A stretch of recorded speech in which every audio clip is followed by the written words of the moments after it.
The most hated man on the street died alone on a Tuesday. Nobody cried. Nobody checked on him. And then they found a letter.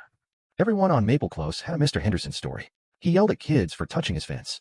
He reported his neighbors for parking an inch too close to his driveway. He never waved back, never smiled, never said good morning.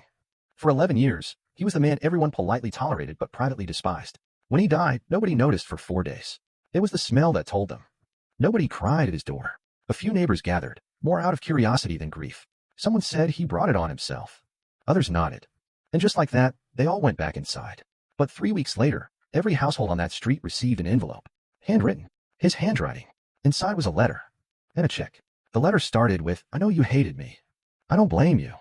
I hated me too for a long time." He wrote about his wife Margaret. How she used to greet every neighbor by name. How she baked bread and left it on doorsteps. How she was the warmth he never knew how to be. She died 11 years ago. The same year he moved in. He wrote, "After she was gone, I didn't know how to be around people anymore. She was the part of me that knew how to love out loud. Without her, I just became the noise." The check was different for each family.